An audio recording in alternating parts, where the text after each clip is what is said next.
Hey, welcome to episode of Chad's Beer Reviews. Doing another beer like on table, trying to clear out the last crate. The new one should be here any day now. This is another one from Elder Pine Brewing and Blending, MoonScribe Volume 1, which implies there may be more. So they're calling this a Solera-aged Belgian Blonde. And they even have the hops and malts on there. Another Riwaka. And there's no canning date. It's 6.6 ABV. I never got old beer from Tabor. Another beer that isn't on their website, but I found it on their Instagram. So it says, let me zoom in here. Solera is the act of removing only a portion of the finished beer from the vessel it's been aging and replenishing the volume with fresh wort to re-ferment and continue aging in oak with traces of every batch. They have the tasting notes on here. So, all right. So I poured it into the fancy tulip glass. And yeah, that's definitely a blonde. It's like yellow, got a slight haze to it.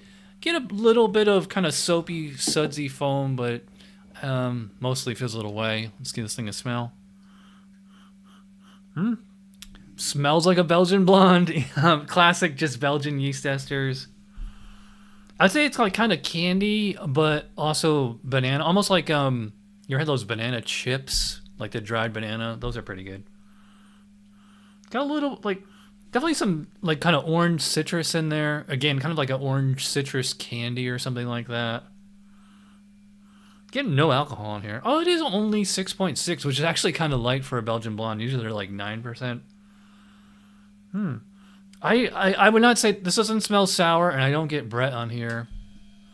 Like, maybe there's, like, maybe like a faint little woody or vanilla quality to it, but otherwise, if I was drinking this blind off the nose, I would think it would just be like a standard like 𝓑𝓻𝓮𝓻𝓲 or something like that. So let's see what we're in for here. Cheers.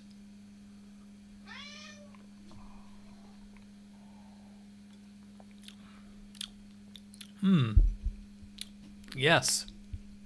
It does kind of remind me of 𝓑𝓮𝓮𝓮 or even 𝓑𝓑𝓻𝓮𝓲. Yeah, so like I said on the nose, it's classic Belgian-y character. Very fruity.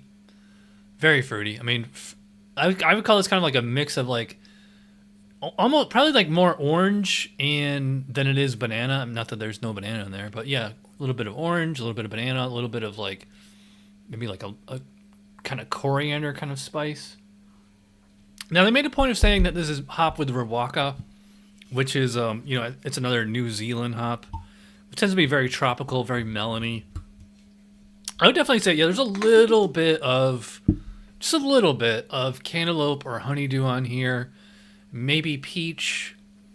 It's really interesting, though, that they're, taking a Belgian blonde and then, kind of, adding a American touch to it with the, ironically enough, with the New Zealand hops. Because you get a lot of New Zealand hops in American hazy IPAs. There's a nice zippiness here. This nice kind of spicy, phenolic, just slight peppercorn, maybe like pink Himalayan salt. Well, it's not salty.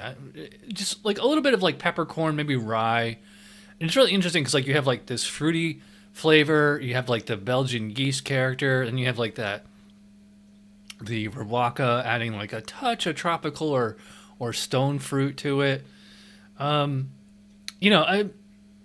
I'm a little disappointed that like it's not sour or wild because I'm really not getting like any foeder character on here. Like if I really pay attention, like there's a slight woodiness like way in the background there, but I would not call this beer sweet. I mean, even though it is very fruity tasting, it is not.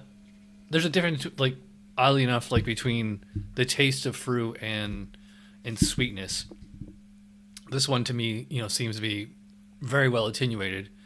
I actually would call it, as far as like the malt goes and like the fermentation, yeah, it's finishing kind of dry. 6.6 ABV. I'm not getting any alcohol in here.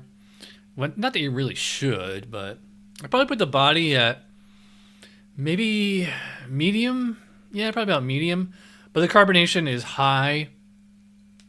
It's still, nicely drinkable. Finishes, just a slight kind of peppery, spicy aftertaste, no alcohol warmth or anything like that. But before getting to the score, gotta plug 𝓑𝓻. This was $7 on there, which I think is fair. It's probably if I had bought this at Total Wine, probably would have been the same price.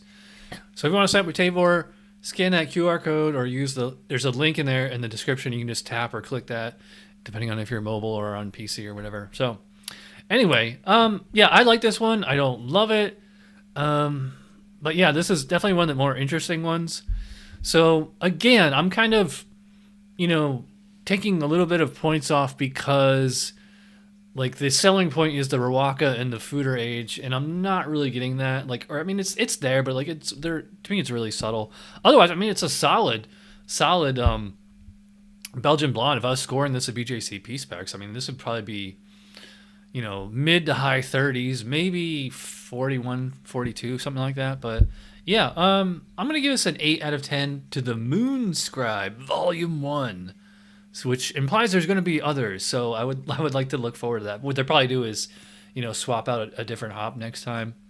But yeah, I wish they would either make this sour, or make it wild. This would be awesome with some Brett, or with throw a little lacto in there or something. Kind of like Le Petit Prince or something like that.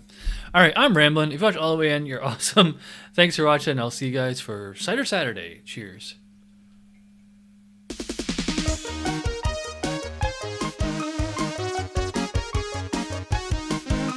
Somebody brewed it, Chad just reviewed it. Thanks for watching Chad's Beer Reviews. Trust me, the next episode will be a lot better.